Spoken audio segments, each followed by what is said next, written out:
Chapter 1. Whispers of Healing. Balancing a large navy blue cloth bag on her hip, Kiara O'Rourke juggled two small boxes of herbs in one hand while she fumbled with the keys to her apothecary shop in the other. The morning sun cast a warm glow on the streets just outside of Boston, Massachusetts, where her quaint store resided. At 45 years old, she had created one of the most successful apothecary shops in the area. Kiara's apothecary was nestled in an idyllic spot, and it radiated charm. With a satisfying click, she unlocked the sturdy oak door, which featured ornate iron hinges. She stepped inside, taking a deep breath as the familiar scent of dried lavender and chamomile filled her senses. She set her belongings down on a nearby table, her fingers brushing over the smooth oak wood her father had crafted many years ago. Pride swelled within her chest as she prepared to start her day in the store she had worked so tirelessly to build. As Kiara made her way through the store, her footsteps echoed softly against the hardwood floors. She flipped on the light switches, bathing the space in a welcoming glow. The store was divided into several sections. To the left were rows of glass jars filled with dried herbs, their labels written in elegant script. Along the back wall stood a long, sturdy oak counter, which served as Kiara's workstation for preparing potions, teas, and remedies. On the right side of the shop, a cozy sitting area invited customers to relax while they sipped on herbal tea or discussed their needs with Kiara. Antique furniture dotted the room, giving it a timeless, enchanting atmosphere. Every corner of the shop hummed with a sense of magic. She stepped behind the counter where her customers made purchases, and with a loving touch, she traced her fingers along the spines of her leather-bound books that lined the shelves behind the counter, each one filled with generations of knowledge about herbal healing and natural remedies. The air was heavy with the scents of lavender, rosemary, and eucalyptus, creating an ambience of comfort and tranquility. She reached out and touched a smooth leaf of an African violet. "Good morning," she said, even though no one was in the store to hear her, and part of her felt silly for talking out loud. As if in response, the leaves seemed to shiver ever so slightly, catching the sunlight filtering through the window. She had many plants placed strategically around the shop, and she made it a habit to talk to them when no one was around. She liked to think that they heard her, and responded accordingly by growing strong stems, leaves, and flowers. After turning on the last light, Kiara began her morning routine before opening the store. She lit a few candles that were placed on a high shelf, out of reach of little fingers but low enough to cast a warm, inviting glow. Heading to the back room, she filled a brass kettle with water and set it on a small stove in a corner to heat her first pot of morning tea. As she waited for the water to boil, she restocked any depleted items on the shelves. When the tea kettle whistled, she poured herself a cup of mint tea, her own signature blend, and settled into her favorite armchair near the front window. As she watched a few people walk past her store, she felt a profound gratitude for the life she had built here on the outskirts of Boston. Even though the same things seemed to happen every day, she was content with her life. She was exactly where she belonged. Her phone's alarm chimed at 9 o'clock, signaling it was time to flip the close sign to open. She had barely unlocked the front door when a petite, elderly woman entered. Her eyes sparkled with youthful exuberance despite her age of nearly 90. She wore a purple shawl draped gracefully over her shoulders, and her silver hair was pulled back into a neat bun. "Good morning, Mrs. Larson," Kiara greeted her warmly as she set aside her cup of tea. "What brings you here so early?" Mrs. Larson, a regular who visited the shop at least a few times each month, typically avoided such early hours, preferring to be out and about when the day is more established, as she had once mentioned during a visit. "Good morning, Kiara," Mrs. Larson replied with a smile. "These old hands of mine have been giving me trouble again. The arthritis is acting up something fierce." Kiara's concern for her longtime customer was evident in her furrowed brow. "I'm sorry to hear that. Just last week, I developed a new tea that might help ease your discomfort." Mrs. Larson looked relieved. "Oh, that would be wonderful." Kiara led Mrs. Larson through the store until they stood in front of a variety of packaged teas and tinctures that were designed to help with pain. She picked up a small purple packet. This blend contains white willow bark, known for its anti-inflammatory properties. It also includes other herbs that complement the willow bark well. Mrs. Larson immediately took the packet from Kiara with her gnarled fingers. "You always know just what I need." My dear friend Doris keeps encouraging me to go to my doctor for a pain prescription, but I've told her that I wanted to try something natural first. Kiara picked up a package of the tea. This is a week's supply. If you don't find it helpful, bring it back and we can try something else. Hopefully, this will help me get back to knitting without too much trouble, Mrs. Larson commented. At the checkout counter, Mrs. Larson handed Kiara a credit card, which she swiftly processed. Remember to drink the tea warm, and you'll need to give it a few days to see the full effects. Thank you, Mrs. Larson replied, clasping the bag Kiara gave her with the tea inside and headed to the front door. Just as she opened it, she turned to Kiara. Your father would be so proud of you. This shop is truly a treasure. With those last words, Mrs. Larson stepped out into the warm sunshine and then shuffled down the street. Kiara smiled to herself. Mrs. Larson had been her father's high school teacher, and Kiara cherished the connection to the man she had idolized for many years. Sometimes, Kiara wondered if her life seemed mundane to others. After all, she did the same thing day after day. She opened her store, stocked shelves, placed orders for the mixes she prepared, and helped customers. Yet, to her, this was more than just a business. It was a place where she could share her knowledge and passion for herbal remedies with those who needed them most. Within the confines of her apothecary shop, events unfolded that were anything but ordinary. Kiara's journey to becoming a certified apothecarist had not been an easy one. She had attended college, earning a degree in business, but was always more interested in apothecary arts. Believing a career in that field was unattainable, she managed a coffee shop for a few years. However, she devoted countless hours to researching, studying, and experimenting with various herbs and their properties. She had even started a small online store, where she sold some of her mixes. When her father passed away 5 years ago, he left her a substantial inheritance. Encouraged by her mother, Kiara used the money to open Kiara's apothecary. Though heartbroken by her father's death, she appreciated the opportunity to use his legacy to fulfill her dreams. Once the store was opened, her years of dedication paid off. Her expertise grew and word spread about her natural talent for creating healing blends. It didn't take long before Kiara's apothecary became a thriving store.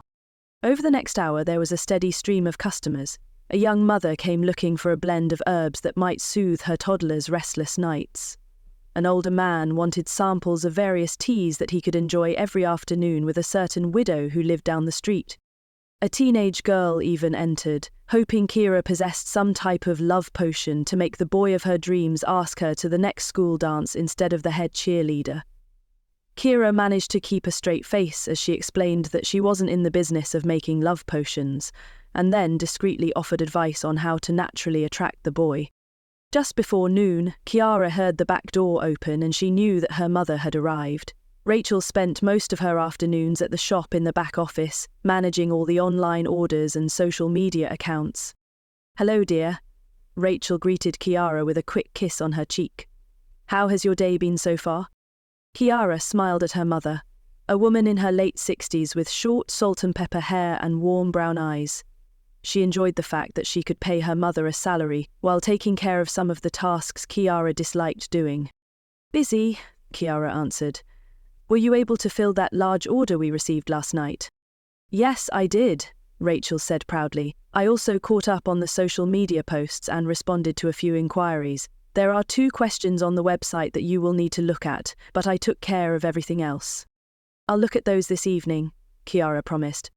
"We also had over 100 clicks on our website, more than last week. It seems that our reputation is continuing to spread." "A lot of it is thanks to your attention to detail and hard work, Mum," Kiara said, again grateful that she didn't need to worry about that part of the business. She would much rather work with her customers personally than answer questions on the various social media platforms and mail out orders. Rachel glanced around the empty shop, then changed the subject. "I wanted to remind you of our monthly Sunday dinner tomorrow night. I'm planning to make roasted chicken with garlic mashed potatoes and my famous apple pie for dessert." "Of course I'll be there, Mum. You know I wouldn't miss one of your meals," Kiara reassured her. "And I received a text from Liam this morning. He's planning to come visit on Sunday. He has a break between tests," Rachel announced with a wide grin. "How wonderful." Liam was her nephew and he was in his last year of college. She rarely saw him and was glad he was going to be home for a few hours. Kiara knew Rachel missed Liam dearly, having raised him from infancy. To Kiara, Liam was more like a younger brother than a nephew. It had been over 2 months since she last saw Liam, and she was excited to see him again. "Remember when we used to have tea parties in the backyard?" Rachel reminisced, a nostalgic smile playing on her lips. "Liam would always insist on wearing his superhero cape while gulping his lemonade. He never missed a chance to make us laugh." Kiara laughed at the memory, her heart swelling with fondness for her young nephew. "Yes, I remember those days so well." Despite their 20-year age difference, Kiara had always been close with Liam. Even though she left home shortly after his birth, she made a conscious effort to spend as much time with him as possible, in between college classes and then working full-time. As Liam grew older, they had shared so many adventures together, whether it was exploring the woods behind their house or staying up late talking about their dreams for the future. Kiara didn't like to think about why Liam had been raised by Rachel and her father Steve. He was the son of Kiara's younger sister, who had become pregnant with him at the young age of 17. Shortly after giving birth, she left Liam with Rachel to run a quick errand. She never returned, and they never heard from her again. Although the circumstances that brought Liam into their lives were tinted with sadness, he had been a much-anticipated grandchild. After having Kiara and her sister Rachel endured the loss of 4 pregnancies, so when Liam came, her parents treated him like their son, with Liam calling them Nan and Pops. Taking advantage of the quiet stall, Kiara prepared a fresh batch of herbal remedies, while Rachel processed some new online orders. They chatted while they worked on their respective tasks. Just as Kiara set the last packet aside, her phone chimed with a text message from her best friend, Fiona. "Books are here, come and get 'em." Kiara grinned at the several smiley faces that accompanied the text. Fiona managed a bookstall just down the street from Kiara's shop. Kiara's heart leapt in excitement. She had been eagerly awaiting these particular books for almost 2 weeks. The books were old, rare, and filled with knowledge of ancient herbal remedies. She felt lucky that she had even found them. Kiara waved her phone at Rachel. "Fiona just told me that my order has arrived. Can you hold down the fort while I go and get the books?" "Of course, dear," Rachel agreed, tucking a strand of her salt and pepper hair behind her ear. "Thanks," Kiara said gratefully as she slipped off her apron and hung it on a peg by the door. The bell above the entrance jingled merrily as she stepped out into the sunlit street, her footsteps moving rapidly against the cobblestone sidewalk. As Kiara walked toward the bookstore, she marveled at the beauty of the day. The sun cast a warm golden glow over everything, and the air was alive with the chatter of people and the rustling of leaves in the gentle breeze. She not only felt eager to pick up the books, she was also looking forward to seeing Fiona. They had been friends since the moment they first met as roommates in college. Despite the many challenges Fiona had faced, Kiara admired how she always managed to rise above them. It was a bonus having Fiona's bookstore so close by, allowing them to meet for lunch often and stay connected throughout the day with chats and texts. Upon entering the cozy bookstore, Fiona greeted Kiara with a bright grin and a playful wink. "I knew you'd be here the moment you got my text," she teased. "Guilty," Kiara admitted, returning her friend's smile. "You know I can't resist new books, even though these are old. Especially ones that pique your curiosity about the new herbal remedies." Fiona led Kiara to a small stack of leather-bound tomes on the counter. Kiara immediately picked up the top book, noting that the cover was worn and weathered. She carefully opened it, the pages yellowed with age. The scent of old parchment filled her nostrils, sparking a surge of anticipation. "I appreciate you keeping an eye out for these types of books," Kiara said. Fiona pulled out a piece of brown paper and began to wrap each book separately before tying a thin string around them. "I know what you will be doing tonight." Her eyes twinkled at Kiara. "I'm sure I'll look through them, but I also need to make more honey ginger tea. They might have to wait until next week when I have a free evening." She quickly glanced around the bookstore, noting that 2 ladies were browsing the shelves. "How are things going?" "Just fine," Fiona responded with a grin. "Do you want to meet at that pub I told you about tonight?" Kiara shook her head. "I don't think I can. Maybe next Saturday?"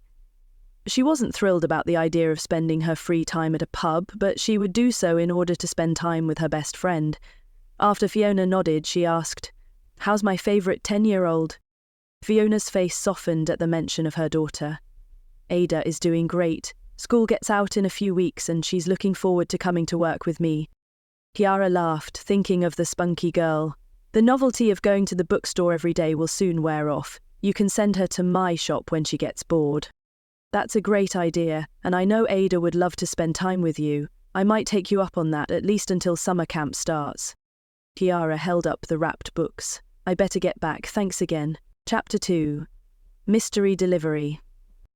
As Kiara walked back to her store, she felt grateful for her friendship with Fiona. From the moment they met as college roommates, they had been inseparable. Their shared interests and mutual support had seen them through thick and thin, and Kiara knew that Fiona would always be there for her, just as she would always be there for Fiona. The moment Kiara stepped into her shop, a tour bus arrived, and she was extremely busy for the next few hours. Rachel helped when she could, but she was also occupied with filling another large online order. It was mid-afternoon when the bell chimed once more, this time bringing the arrival of a FedEx delivery man. He was tall and lean, with a friendly smile that revealed a slight dimple on his left cheek. In his gloved hands he carried a package about the size of a large shoebox. "Kiara O'Rourke," the man asked, handing her the package when she nodded. "I'll just need your signature." Kiara accepted the package, surprised by its weight, which caused her to readjust her hold. "Of course."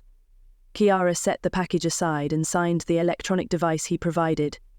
He gave her a slight salute and then disappeared out the door. Kiara studied the package, wondering what was inside. They only had deliveries come twice a week, and today wasn't one of those days. She wondered if her mother had ordered something. She picked it up and shook it slightly, but she couldn't hear anything move inside. However, she felt a strange sensation, almost as if the box was vibrating, prompting her to set it down quickly.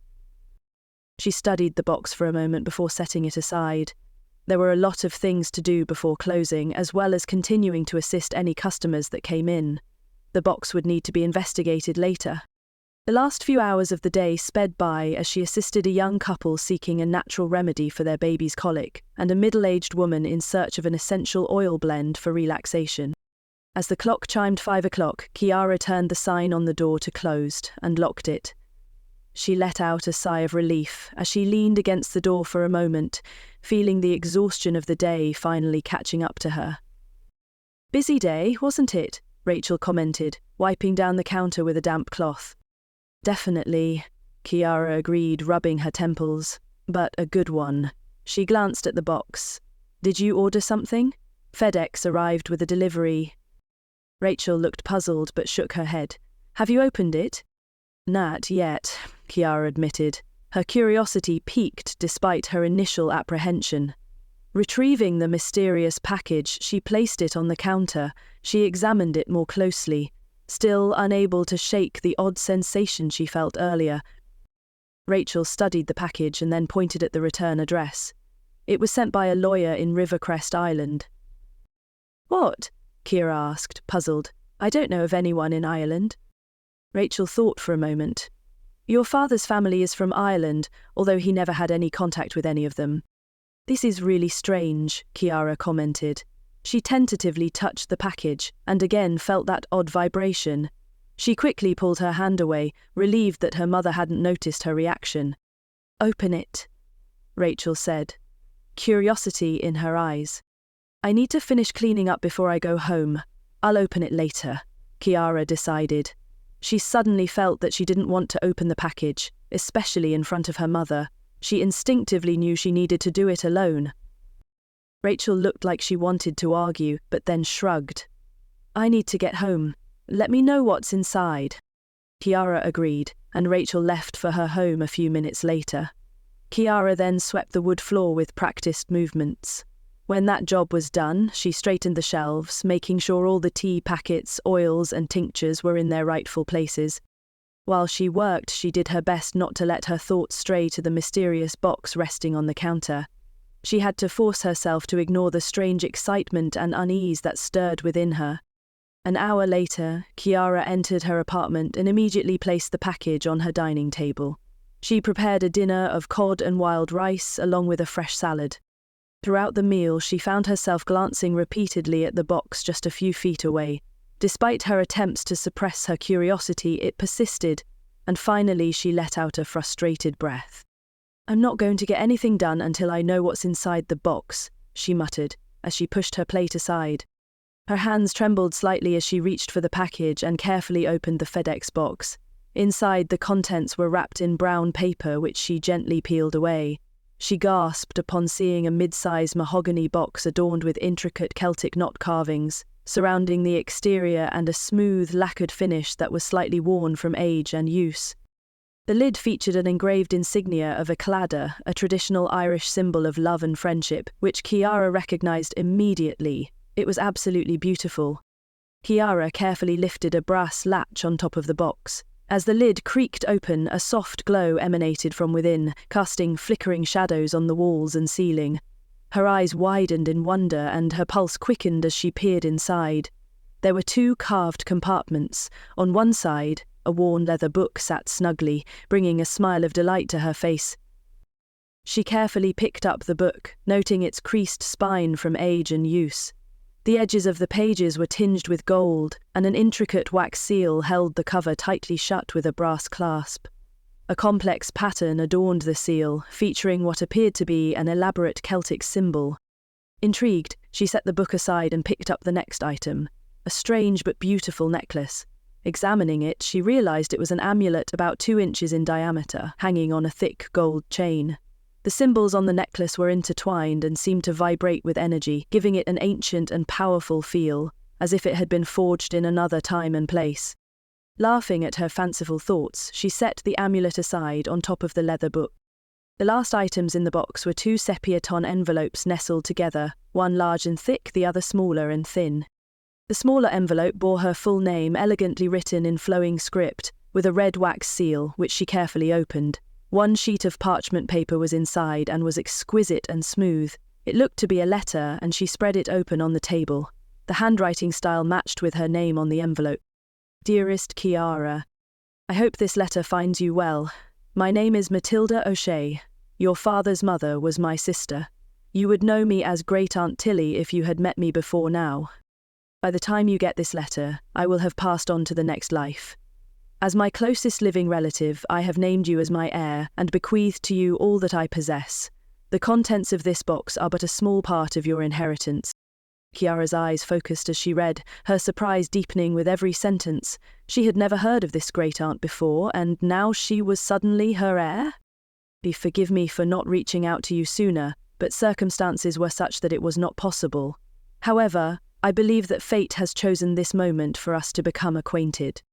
Within this box, you will find items that are significant to our family's history and legacy, as well as clues to unlock the secrets of your ancestry. My dear Kiara, I truly believe that you have the potential to change the course of our destiny. Please take care of these treasures, as they hold the key to unlocking the mysteries of our past, as well as your future." The amulet in the box is not just a piece of jewelry. It holds great power and significance.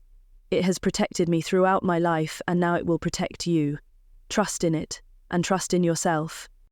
In the leather book you will find knowledge passed down through our family, spells, remedies, and wisdom gathered over generations. Do not be afraid to explore its contents. It will guide you when you need it most.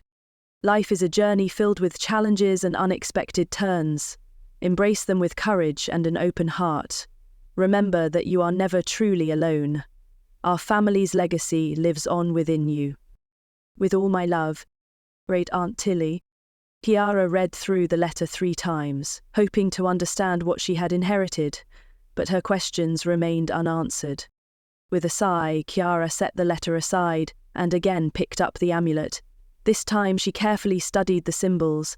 There was a powerful-looking wolf in the center. Its fierce eyes seemed to stare deep into Kiara's own.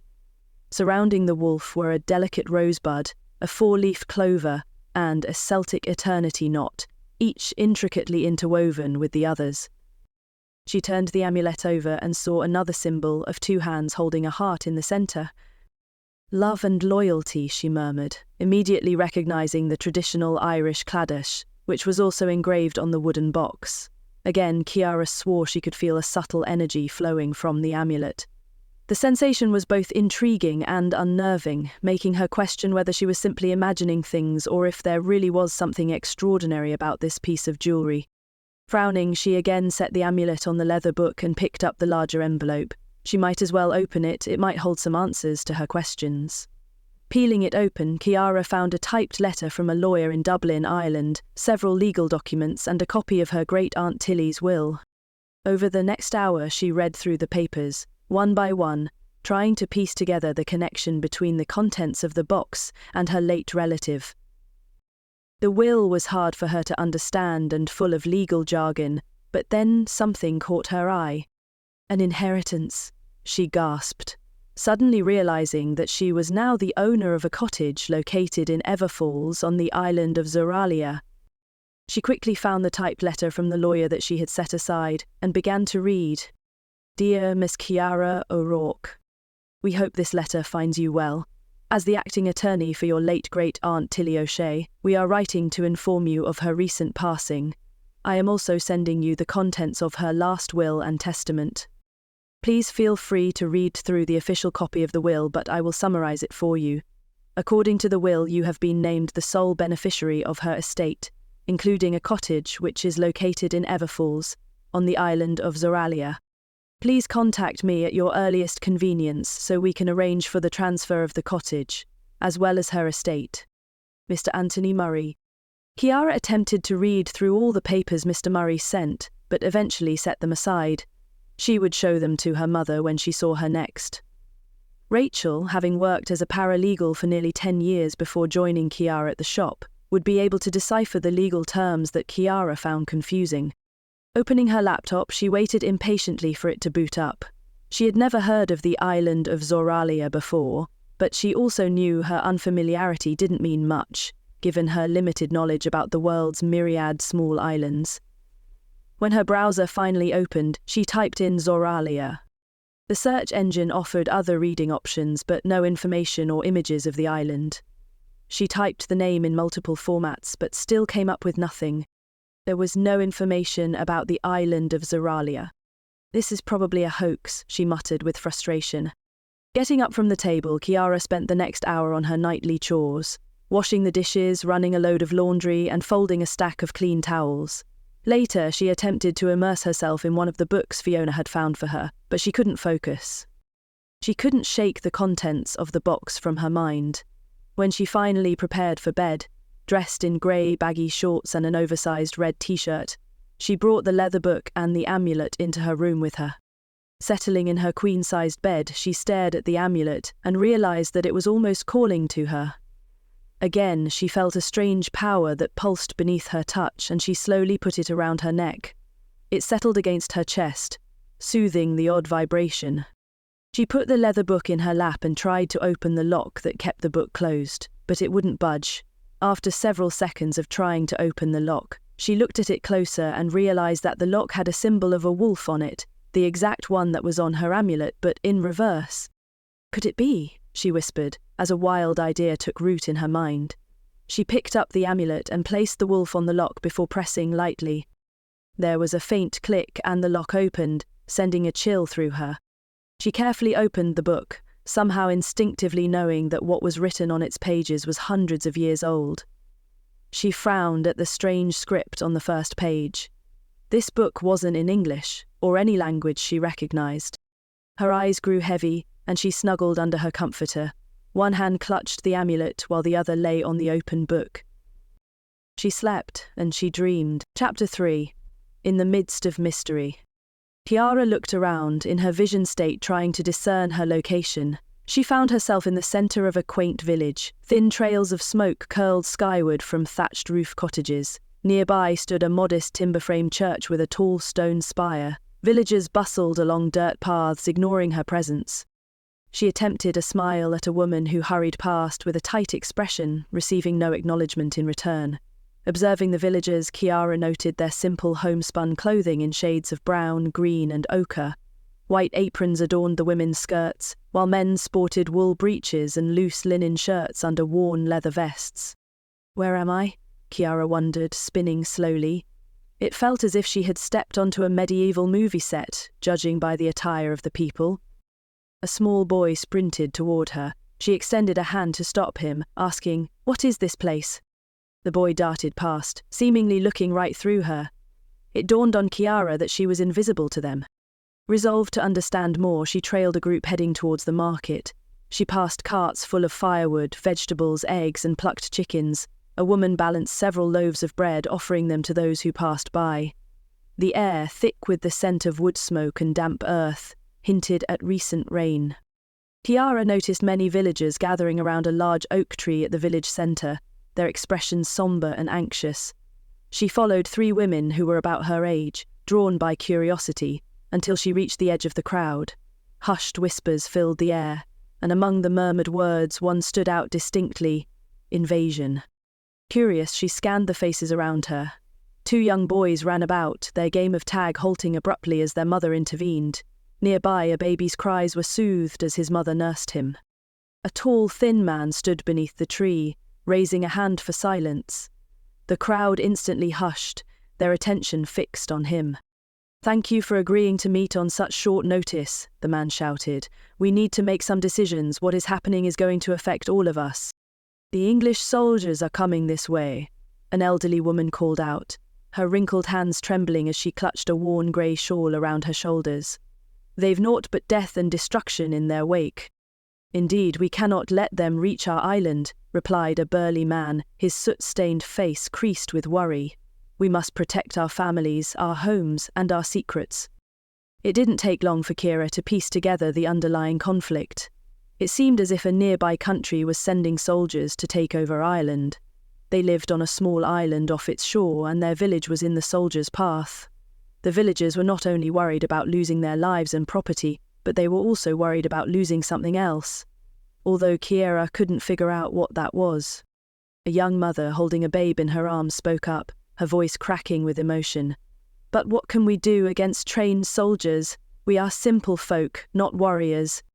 "True, we may not have swords and armour," said a large man with a hawk-like nose and piercing eyes, "but we have our wits and our powers. We must use them to our advantage." "Speak for yourself," grumbled an old man leaning heavily on his walking stick. "My powers aren't what they used to be." "Silence, everyone." The voice cut through the murmured conversations and anxious whispers like a knife. All eyes turned to the source, a man who stepped forward from the shadows, his face stern and resolute. Kiara watched, awestruck, as this man showed himself fully in front of the villagers. She could tell by the looks on the villagers' faces that he was well known. He wore a grey cloak that covered most of his tall frame. As this man stood among the crowd of people, they all quieted, showing their respect for him. Kiara somehow knew, although she wasn't sure how, that this man was known for his wisdom and intelligence and had immense powers, having lived among them for a great period of time. He looked to be in his mid-50s, but he also seemed to be ageless. The man had silver hair that was pulled back into a tight ponytail, and a neatly trimmed beard framed his strong jawline. Piercing blue eyes seemed to hold the weight of centuries within them, yet they sparkled with an inner fire that spoke of a fierce determination. "Listen to me," he began, his voice steady and commanding. "We cannot fight the English soldiers in a conventional battle. We would be hopelessly outnumbered and outmatched, but we can use our abilities to protect ourselves and our village." As he spoke, the villagers leaned in, hanging onto his every word. "First, we must gather information about the enemy's plans, their numbers, their weapons, and their tactics. They will undoubtedly have scouts and spies among us trying to learn our secrets. We must identify these traitors and get rid of them before they can do any harm. Second, we must prepare our defenses. Each of you has unique powers that can protect your homes and families. We must combine our strengths and work together to create a network of magical barriers and traps that will confound and hinder the approaching soldiers." Finally, he concluded, his gaze sweeping over the crowd. "I have an idea, a suggestion that can be done to protect all of us for many years to come. But we must all agree to this plan for it to work." The crowd was silent for a long moment. "What is your plan?" a short, stocky man called out in a deep voice. The grey-haired man hesitated, as a sense of both fear and determination filled the air as the villagers waited for him to speak. Just as he spoke, a dense fog enveloped her until she couldn't see anything, the village, the people, or the wise old man. A moment later, Kiara woke up in her bed, her heart pounding heavily. She felt groggy and dazed as she sat up and looked around her darkened room. The moon shone through her window, reminding her that she hadn't closed the curtains before she fell asleep. With a sigh, she settled back against her pillows and then groaned. Fragments of her strange dream began to resurface in her mind, haunting her every thought. The vividness of the images was striking. It felt as if she had been there, witnessing the people in the dream with her own eyes. "Another one of those dreams," she murmured angrily in the darkness. "I thought they were over." She punched her pillow a few times, and then rolled over in an attempt to fall back asleep, but instead, images from her past flooded her mind. As far back as she could remember, she'd had dreams that seemed to foretell the future. These dreams not only happened randomly, but could happen even when she was awake. She soon learned to hate them, especially when she discovered they affected other people's lives as well as her own. When she was 7 years old, she received a puppy for her birthday, something she had wanted more than anything else. She had fallen deeply in love with that dog, only to have him taken from her a month later. Kiara had dreamed the entire event the night before, and she still remembered the horror and despair she had felt as she witnessed her beloved pet killed by a speeding car. When she was 10, Kiara had dreamed that her best friend Joyce's parents were going to divorce, and she had innocently described the dream to Joyce. The two of them laughed about it, only to find out 2 weeks later that it had come true. Joyce was so devastated that she put all the blame on Kiara, accusing her of causing the events. Kiara had lost her best friend that day and thereafter tried her best to ignore her dreams, refusing to tell anyone about them. They had gradually lessened as she grew older. The last dream she'd had was when she was engaged to James, a man she had met in college and had fallen for hard. Theirs had been a whirlwind romance that ended with James asking Kiara to marry him on the evening she graduated from college. Of course, with stars in her eyes, she had eagerly said yes and immediately began to plan their wedding. Immersed in the planning, she had ignored many red flags that should have told her that James was unfaithful, until she had the most fateful dream yet up to that point in her life. In her dream, Kiara had seen James in bed with another woman, yet after enjoying the other woman's affections, he still showed up to their scheduled cake-tasting appointment just as planned.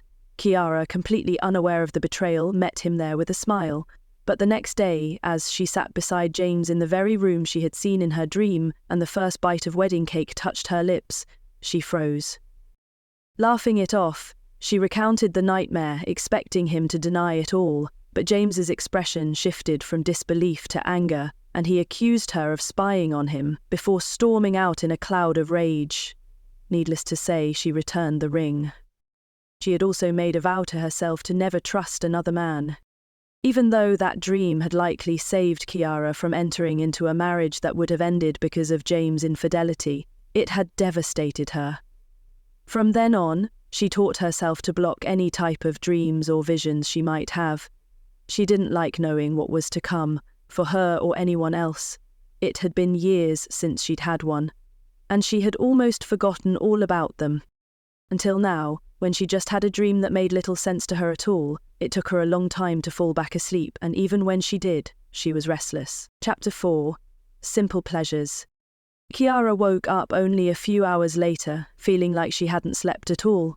Knowing that attempting to get more rest was futile, she got up and stumbled to her kitchen for a cup of coffee. As she sipped the hot beverage, she wondered if she was getting ill, and she was glad that it was Sunday. Her shop would be closed that day, giving her a chance to recover from her rough night and center herself once more. She cradled the warm mug in her hands as she tried to make sense of the vivid dream. It had felt so real, like she was actually there witnessing the events firsthand.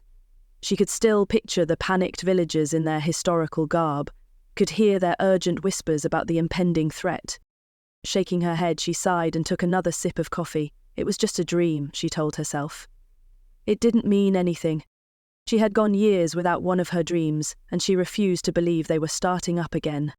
Glancing down, she realized she was still wearing the strange amulet from the old box. Carefully, she removed the necklace and placed it back in the box with the old book. She wasn't sure what to make of those items yet. Perhaps she would bring them to her mother later to get her perspective. Kiara busied herself with errands and tidying up around the house, trying her best not to dwell on the strange dream. Whenever her thoughts drifted back to the panicked villagers and the sense of foreboding, she forced herself to redirect her mind. I should stop at the shelter this week and look at what dogs are available, she thought to herself, as she swept the kitchen floor. A few years after the puppy had been killed, her father had given her another dog, a brown Labrador which she had named Baxter. He lived until just before she had gone to college. Ever since losing Baxter, she wanted to adopt another dog, but had never felt that it was the right time. But now she knew a dog would be perfect company on lazy Sundays like this. Maybe a sweet older dog who could hang out at the shop with her during the day, one who wouldn't mind curious children's touches and constant customers coming into the store. The image of a grey muzzled retriever sleeping contentedly by the shop's front counter brought a smile to Kiara's face. But as she worked, her mind kept wandering back to the mystery surrounding the strange delivery. Who was this great Aunt Tilly who claimed Kiara as her heir? Should she learn more about her father's Irish ancestry? With a shake of her head, she pushed the thoughts away. This was her day off, a day to enjoy the simple pleasures of cleaning and looking forward to adopting a new furry friend. The package could wait. Humming softly, Kiara headed to the kitchen to prepare a light lunch, determined not to let the peculiar events ruin her Sunday. That evening, Kiara pulled up to her mother's cozy house, balancing a container of cookies in one hand as she locked her car with the other. The savoury aroma of pot roast wafted from the open windows, and Kiara felt her mouth begin to water. She looked forward to spending the evening with Rachel and Liam, and hoped that she could forget the disappointment that the local shelter didn't have a suitable dog for her to adopt. Letting herself in the front door, Kiara called out, "Mum, I'm here, something smells amazing." Rachel appeared in the hallway, face flushed from cooking but grinning ear to ear. "Here's my girl," she said, enveloping Kiara in a warm hug. "Go on and take those cookies to the kitchen. Liam is already at the table." Kiara made her way to the warmly lit kitchen where Liam was sitting, fully engrossed in his phone. At 25 years old, he was only now beginning to grow from the gangly frame he'd had as a teenager. "Hey nerd, look who's here," Kiara teased, ruffling Liam's hair as she took a seat across from him. "Ah, quit it," Liam groaned, but a smile peeked through as he glanced up from his phone. "What's up, Kay? How's the potion brewing business?" "Oh, still turning princes into frogs," Kiara joked back, not bothering to correct the usage of his nickname for her, one she really didn't like, but he used to tease her. The easy banter felt comforting, reminiscent of their bond that, despite being aunt and nephew, was more like that of siblings. Overheaping plates of roasted chicken, carrots and mashed potatoes, Liam regaled them with funny stories about his classes, dorm life and the girl he had been hanging out with lately. Kiara felt herself relax, warmed by the family atmosphere. This was exactly what she had needed after the strangeness of last night. As Rachel placed the plate of cookies on the table, she turned to Kiara with a knowing look. "Is everything okay, honey? You seem distracted." Kiara sighed. Her mother knew her too well. She also understood that Rachel wanted to know what was in the package, but was trying to keep her curiosity in check. "Did you open the package that was delivered yesterday?" Rachel asked before Kiara could say anything. Kiara nodded slowly. "Well, what was in it?" Rachel demanded good-naturedly. "I've been curious about it all day." "Package? What package?" Liam asked, after eating a cookie in 2 bites. Kiara quickly explained to Liam about the arrival of the mysterious delivery. "I have it in my car. I'll go get it." A few minutes later, Kiara set the cardboard box in front of her. Without saying anything, she slowly removed the lid and pulled out the wooden mahogany box. "Oh, it's beautiful," Rachel murmured as she lightly touched it. "What's inside?" Respectfully, Kiara opened the box and pulled out the leather book, then set it gently on the table. Liam's eyes widened as he reached for another cookie. "Whoa, what's all this?" Rachel glanced at Kiara, as if asking for permission before picking up the book and inspecting the faded cover and worn binding. "A woman named Matilda O'Shea sent me this box. She called herself Great Aunt Tilly." "Your father used to tell stories about his Aunt Tilly," Rachel mused thoughtfully. "An eccentric woman who lived alone on some little island off the west coast of Ireland. Never married, kept to herself mostly. Why didn't Dad ever mention her to us? Kiara asked with a frown. Her father had rarely spoken of his family, always changing the subject when she asked any questions. Oh, he hardly knew her himself, Rachel replied. He never even met her and only knew of her because of stories his parents had told him. As far as I know, Aunt Tilly never attended any family events or kept in contact. Rachel smiled softly for a moment. I do remember one time Steve had explained that his Aunt Tilly had the sight and she could see the future, speak to spirits, that sort of thing. Liam let out a dramatic groan. Come on, Nan, you don't actually believe she was psychic or whatever, do you? Rachel gave him a stern look. We don't know what she was, but I do know there are things in this world beyond what we can see or understand. She turned her gaze back to Kiara, her expression softening. What else was in the package, honey? Kiara hesitated, recalling the vivid dream that had plagued her sleep. She considered sharing it with her mother but stopped herself. There was no need to worry her over what was likely just a strange coincidence. Rachel had never discounted Kiara's dreams, but she was also very aware that they made her uncomfortable. Just a letter from Aunt Tilly and her will, which stated she had passed and left me some of her belongings, Kiara answered vaguely.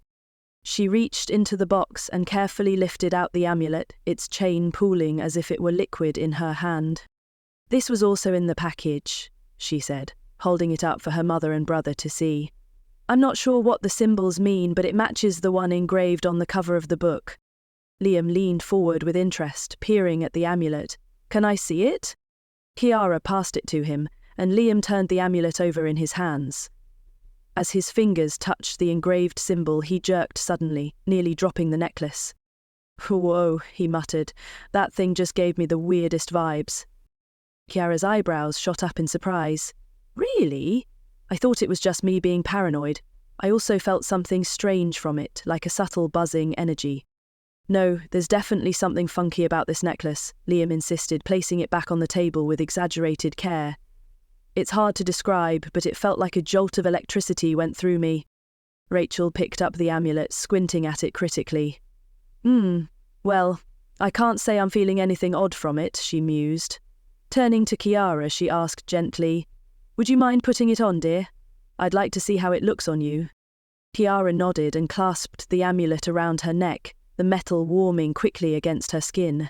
The subtle buzzing sensation Liam had described seemed to grow stronger, sending an unexpected wave of calm through her body. Instinctively, her hand reached up to rest protectively over the amulet. I think I'll keep it on for now, she murmured. It makes me feel peaceful. Rachel and Liam exchanged a surprised look but didn't react. Picking up the leather-bound book, Kiara traced her fingers over the engraved symbol on its cover. When I first got this, it was sealed shut. No matter what I did, I couldn't get it open. But then I placed the amulet on it. She demonstrated, laying the amulet flat over the matching symbol on the book's cover. Immediately, the book fell open with a soft creak, its yellowed pages showing its ancient beginnings. See, like magic, Kiara said. Unfortunately, I can't read any of it. The language looks like nothing I've ever seen before. Rachel picked up the book and peered at the incomprehensible words. It could be Gaelic, some old Irish dialect, she pondered. Your father's family was from the West Coast, where that language was commonly spoken. Kiara nodded.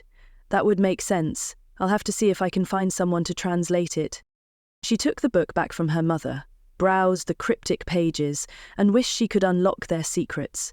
What kind of wisdom did Great Aunt Tilly want to pass on to her? And why did it feel like the amulet now hanging around her neck was the key? Kiara's attention returned to her brother as he eagerly flipped through the pages of the will. You can't just read that without asking, Liam, Kiara chided, though her tone was laced with curiosity. What did you find? Liam's eyes focused as he pointed to a particular paragraph. It says that you inherited a cottage, he said excitedly, and that it's located on Zoralia Island. I tried to look up Zoralia Island on a map yesterday, but I couldn't find anything, Kiara admitted, frowning in confusion. I've never heard of a place called Zoralia before. Liam suddenly looked thoughtful. I'm taking a mythology class this semester, and I remember learning about an island called Zoralia, he mused, tapping his chin in thought. If I remember correctly, it was located off the northeastern part of Ireland in the Irish Sea. According to legend, it suddenly disappeared. One day it was there, and the next day it was gone. Kiara was intrigued. Are you suggesting this island might actually exist, that its disappearance could be more than just a legend? Liam shrugged with a small smile. It's just a myth, right? But I think it's interesting that Great Aunt Tilly's cottage is supposedly located there. Rachel looked at Kiara thoughtfully. It is curious, she agreed, looking at the book and amulet with renewed interest. It would make sense that the cottage would be on an island off the coast of Ireland. According to the letter from the attorney, Mr. Murray, I'll need to travel to Ireland and meet with him to claim my inheritance, she explained slowly, her mind still grappling with the weight of it all. I wish he could just send me the papers. I'm not sure I want to travel to Ireland just to sign them. Rachel's face showed concern as she glanced at her daughter. It's a big decision, honey. You'll need to think it over carefully. What do you plan to do with the cottage? I'll probably sell it. After all, what am I going to do with a cottage that is on a mysterious island that isn't really there? Kiara gave a harsh laugh. This could all be a hoax, you know. Her tone was laced with uncertainty, her eyes returning to the box that held her newfound legacy. She wasn't sure what to make of it all, or what kind of future lay ahead of her now. As Rachel and Liam exchanged a concerned glance, Kiara found herself yearning for clarity in a situation that seemed increasingly enigmatic. Chapter 5. Boundaries crossed. The next few days passed quickly for Kiara. She opened her store each morning. Her time there was filled with her usual tasks, working long hours. She met Fiona for lunch on Wednesday and reluctantly agreed to meet the man her friend wanted to set her up with. Kiara busied herself with her usual tasks at the apothecary, but her mind kept wandering back to the mysterious package from Ireland. She had hidden it away in her closet, hoping to forget it all. The strange amulet, the old leather-bound book, the letter from Aunt Tilly, and the papers the lawyer had sent. She had tried to place the amulet in the box, but feeling a powerful pull, she instead kept it around her neck, concealed under her clothes. But she took it off at night, leaving it on her nightstand while she slept. But even as she helped her customers and went about her daily routine, Kiara couldn't stop thinking about that ornate box. She found herself absent-mindedly touching the amulet beneath her shirt multiple times during the day, the cool metal soothing against her skin. More than once she found herself gazing into the distance, wondering about the secrets held within the book's weathered pages. By Friday evening, as she locked up her shop for the weekend, Kiara had almost convinced herself it was all some elaborate hoax. That night, as she prepared for bed, she carefully fastened the amulet around her neck once more, unable to part with it. As she drifted off to sleep, the metal pendant nestled comfortably over her heart, she wondered if her dreams would again take her to that strange, mystical world. Kiara sighed as she approached O'Malley's, the lively bar where she was to meet Fiona and her new boyfriend. She hadn't been on a date in ages and, truthfully, wasn't looking forward to being set up. She hated blind dates. But Fiona had insisted, urging her to get out more. As she stepped inside, the warmth and bustle of the bar surrounded her. A live band played upbeat traditional Irish music in the corner, while the patrons laughed and chatted over pints of Guinness. Fiona loved anything that had to do with Ireland, and spent quite a bit of time at this bar, which was more like a traditional Irish pub. She saw Fiona waving at her from a tall table near the back. As she navigated the crowded room, Kiara took a deep breath, mentally preparing herself to be social. "Kiara, you made it!" Fiona exclaimed, pulling her in for a hug. She introduced the tall, rugged man next to her as Jeff, her new boyfriend.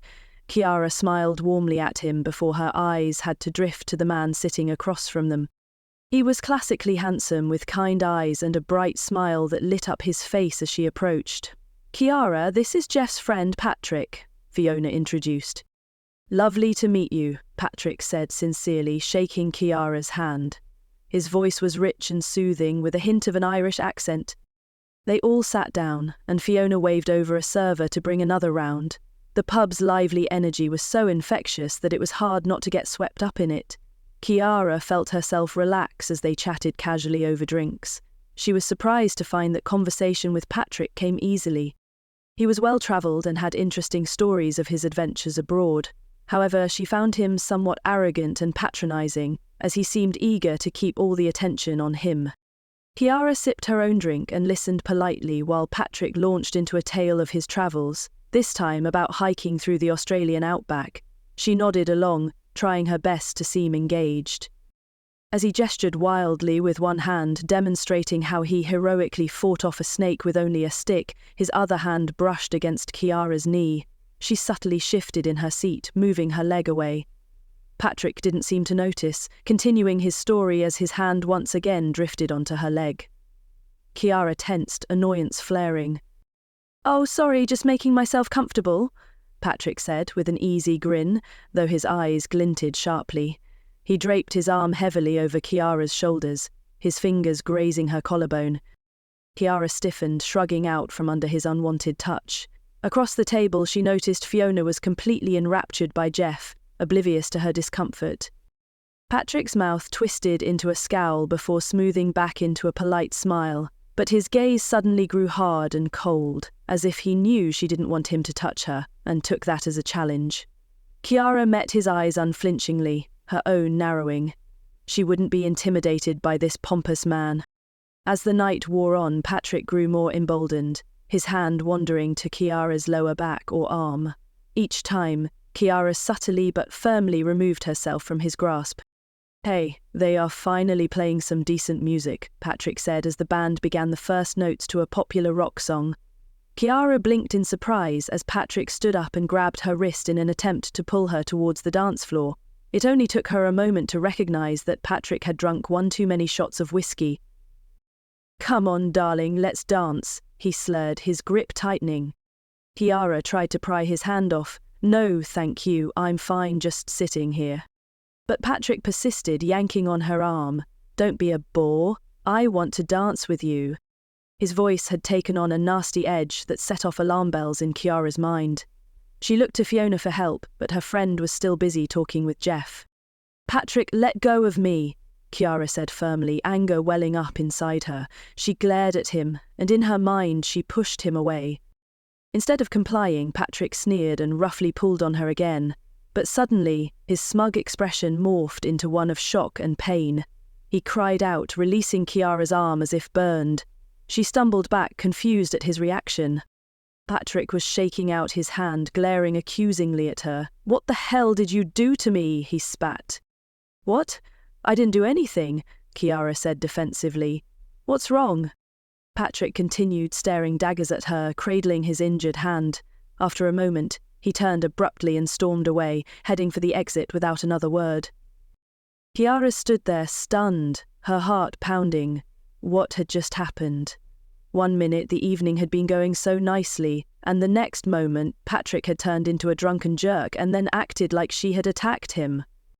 Fiona had obviously seen Patrick rush off and asked Kiara if she was all right, but Kiara barely heard her, consumed with thoughts of Patrick's painful reaction when he had grabbed her wrist. She rubbed her chest, feeling the amulet beneath her shirt. It felt warm and was slightly vibrating. She dismissed the ludicrous idea that the necklace could have somehow shocked Patrick, could it? Kiara sighed as she watched Patrick storm out of the bar. So much for what was her first date in over a year. She turned back to see Fiona leaning towards her, an apologetic look on her face. "What's going on?" Jeff asked, with a concerned look, having noticed his friend's abrupt departure. Kiara attempted to explain what had happened. "Patrick wanted to dance, but I didn't want to. Then he tried to drag me to the dance floor, and I'm not sure what happened next, but he suddenly got really mad and stormed off. Would it have hurt to dance with him?" "I better see if he's okay," Jeff said. He glared at Kiara, letting her know he felt this was all her fault. "I'm so sorry about Patrick," Fiona said, shaking her head as Jeff followed Patrick out of the pub. "I don't agree with Jeff. Patrick was way out of line grabbing you like that. I feel awful for setting you up with him." Kiara gave her friend a small, reassuring smile. "I know you were just trying to help." She had to bite her lip to keep the words inside that she really wanted to say. She didn't feel Jeff was the right man for Fiona. After all, what man would be okay with the way his friend behaved? Fiona huffed in exasperation as she slid around the booth until she was next to Kiara. I just don't get it. I thought Patrick would be perfect for you. Why can't I find you a nice, normal guy? Kiara patted Fiona's hand. Hey, don't beat yourself up over it. It's not your fault. I'm sure Mr. Right is out there somewhere. Although she wasn't holding her breath, she was through looking for him. Well, he better show up soon because I'm running out of options here, Fiona said wryly, taking a sip of her drink. Kiara laughed softly. She appreciated Fiona's determination to see her happily paired off, even if her matchmaking skills left something to be desired. Don't worry about me, and please no more blind dates. They sat in comfortable silence for a few minutes, listening to the lively music filling the cosy pub. Then Fiona turned to Kiara, studying her thoughtfully. So, what really happened with Patrick? She asked. He seemed seriously freaked out when he rushed off, like he was in pain. Kiara hesitated. She wasn't sure how to explain Patrick's bizarre reaction. Even she didn't fully understand what had happened. I don't know exactly, she said finally. He grabbed my wrist, and it was like he got shocked or something, but I didn't do anything. Fiona's eyebrows shot up. He got shocked? What, like static electricity? Kiara shook her head. I'm not sure. It was really confusing. She debated whether to mention her necklace. She couldn't help but wonder if the amulet had somehow reacted to Patrick's aggression towards her. It seemed absurd, yet a persistent voice in the back of her mind insisted it was true. Fiona was studying her closely now, her mind focused. Kiara, you're holding something back. I can always tell. Kiara bit her lip. She had never been able to hide anything from her perceptive friend. Well, there is something I received recently, she began tentatively. It's going to sound really strange, though. Ooh, now I'm intrigued. What is it? Taking a deep breath, Kiara briefly explained the mysterious package from Ireland and its contents, ending with the ornate amulet she now wore around her neck. Fiona's eyes enlarged as she listened. When Kiara finished, she let out an excited squeal. Kiara, why didn't you tell me about this right away? It sounds fascinating. Kiara couldn't help but laugh at her friend's enthusiastic reaction. I know, I'm sorry. I guess I just needed some time to process everything. It's pretty strange. Well, you'll have to show me everything in that box, Fiona declared.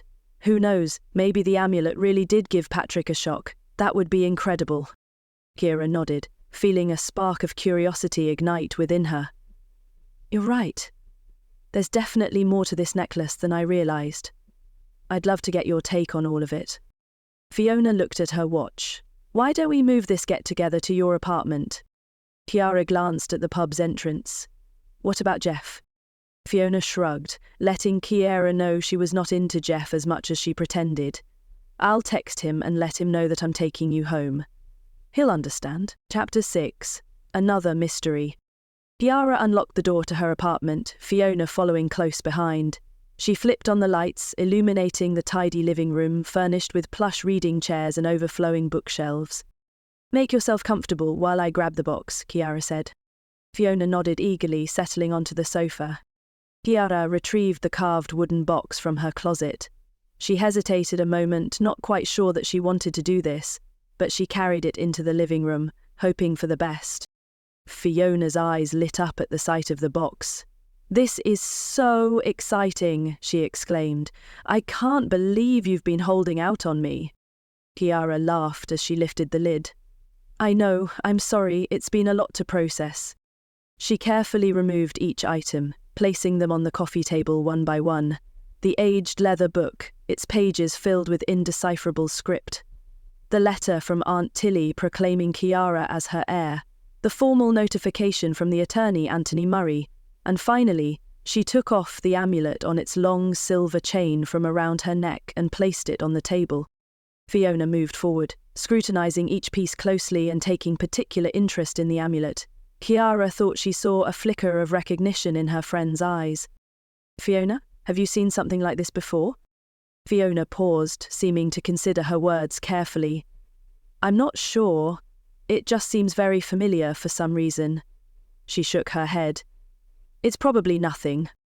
Kiara wasn't fully convinced. especially when Fiona reached out as if she wanted to touch the amulet but then pulled back. She decided not to press the issue and went on to explain the phone calls to Anthony Murray, Aunt Tilly's attorney, and his refusal to provide any specifics about the inheritance. "He insists that I must travel to Ireland in person to discuss the details," Kiara said in frustration. Fiona's expression turned thoughtful. "You know, perhaps you should consider going. This Anthony Murray clearly knows more than he's letting on, and being there in person, you'd have a lot more leverage to get answers." Kiara bit her lip uncertainly. "I don't know, travelling to Ireland seems like a drastic step." "Oh, come on, when was the last time you did anything spontaneous or adventurous?" Fiona pressed, grinning with excitement. "This is your chance. You could get to the bottom of this mystery inheritance, and besides, who knows what you might discover about your family history along the way." "I guess," Kiara replied, though she felt it was excessive to fly all the way to Ireland just to review a few papers. Fiona pointed to the letters. "Can I read them?" Kiara nodded and leaned against the sofa with a sigh. Fiona was silent as she slowly began to read through each paper. When she finished the last page, she peered into the envelope. Kiara started to tell her friend that there wasn't anything else, when Fiona pulled something out. "Look!" Fiona's eyes blazed in surprise as she waved a crisp airline ticket. Kiara took it and stared in disbelief. It was a round-trip, first-class ticket to Dublin, Ireland. "What? How? That can't be right," Kiara stammered. She was certain it hadn't been there before. In fact, she vividly remembered going through each piece of paper when she first opened the package, and she hadn't seen a plane ticket. Fiona looked at her curiously. "This had to have been in the envelope when you originally opened it."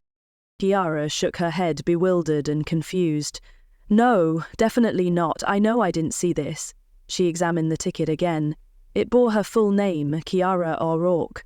The dates were for a week from today. "That's really odd," Fiona murmured. "Are you sure you didn't just miss it the first time?" "Positive. I checked everything carefully when I first opened the package," Kiara insisted. How was this possible? She couldn't fathom how a plane ticket mysteriously materialized like that. An uneasy feeling settled over Kiara. Could she be losing her mind? Imagining things that weren't actually there? She had been under a lot of stress lately, between the shop and this whole inheritance situation, not to mention the increasingly vivid dreams. Could that somehow be affecting her mentally? "Kiara, are you all right?" Fiona's voice broke into her spiraling thoughts. Kiara blinked, realizing she had been staring off into space. "Sorry, I just don't understand how this ticket could have appeared like this," she said weakly. Fiona gave her a sympathetic look. "I'm sure there's a reasonable explanation," she said reassuringly. Kiara knew that Fiona thought she'd just overlooked the ticket. "Why don't you call that attorney Anthony Murray in the morning? He might know something about it." Kiara nodded slowly. Fiona's suggestion made sense. Still, she couldn't ignore the uneasy feeling in the pit of her stomach. Between the vivid dream, the mystical inheritance from a long-lost relative, and now this, it felt like the universe was trying to pull her towards something. But what? She glanced down at the ticket in her hand. A week from today, she could be on a plane to Ireland in search of answers. The very thought made her pulse quicken with nerves and excitement. For now, all she could do was wait for morning to arrive and call Mr. Murray. Hopefully that will bring some clarity to this latest surprising development. Kiara sighed. One thing was certain, her once quiet life was getting more complicated by the day. Fiona stayed for another hour before finally leaving to take the babysitter home she'd hired to watch Ada for the evening, but not before making Kiara promise that she would keep her up to date. After Fiona left, Kiara stared at the plane ticket, feeling both trepidation and excitement. She couldn't shake off the persistent feeling that she needed to take this impromptu trip to Ireland. What harm could it do to go for a week, she wondered. For the first time she admitted to herself that it would be nice to take a trip. Business had been slow at her store, and she had caught up on making all the necessary teas and herb packets. She knew Rachel would be more than willing to manage things in her absence. Kiara figured it would be good for her to get away, even if it was just for a short time. The next few days seemed to speed by. In between the hours at her shop, she packed a suitcase, making sure she had everything she would need for the trip. As expected, Rachel was more than willing to help with the store and had been pleased when she learned Kiara had decided to travel to Ireland. "I'm glad that you decided to go. You need to find out what is really happening with Aunt Tilly's will," Rachel observed. "I still don't understand why I need to meet with Mr. Murray personally, but I might as well enjoy some sightseeing while I'm there," Kiara replied. So a week later, Kiara settled comfortably into her first-class seat, relishing the extra legroom. She felt the engines rumble beneath her and glanced out the window, watching as the landscape gave way to a breathtaking expanse of clouds that stretched out like cotton candy.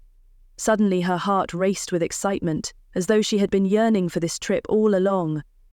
Once the clouds obscured her view of the earth below, Kiara retrieved her tablet and opened the romance novel she had purchased to help pass the hours until she arrived in Dublin. Unable to focus, she eventually set her tablet aside. She enjoyed the meal that a stewardess provided her, as well as a nice glass of wine. Eventually, Kiara's eyelids grew heavy as the drone of the aeroplane engines lulled her into a deep sleep. She drifted into the familiar haze of dreams, finding herself once again observing the medieval village gathering. Though the scene was identical to her first vision, this time Kiara felt an acute awareness that allowed her to take in more details. The villagers were dressed in simple tunics and gowns, fear etched on their faces as they discussed the impending attack. Murmurs rippled through the crowd until a commanding voice rang out. Silence. The man Kiara now recognized as the leader stepped forward, his azure robes swirling around him. "The time has come to shield our beloved island using the ancient magics bestowed upon me." His proclamation was met with both hope and skepticism. 3 men yelled out defiantly, as if refusing to place their fates in the hands of this man. The sorcerer's eyes flashed dangerously as he slammed his staff into the ground. "You dare question powers beyond your comprehension," he thundered. "Without the shroud I will conjure, Zoralia shall fall to ruin. Our one chance of salvation lies with the arcane arts passed down through generations. Stand down, or be cast out." The 3 dissenters shrank back at his fury, their protests reduced to resentful grumbles. With a satisfied nod, the man raised his arms to the heavens. Foreign words spilled from his lips in rhythmic chants that seemed to resonate through Kiara's very bones. Though indecipherable, she could feel their power permeating the air like static. The chanting reached a fevered crescendo as the man brought his hands together in a deafening clap. A visible shockwave rippled out from him, blasting Kiara's hair back. She watched in awe as a shimmering dome materialized over the island, glinting iridescently. The man nodded in satisfaction before turning his electric gaze directly at Kiara. A jolt of fear lanced through her as they locked eyes. His mouth curved into a knowing smile as he uttered a single phrase that sent a chill down her spine. "The time draws near, child of Zoelia." Kiara jerked awake with a gasp, her heart hammering against her ribs.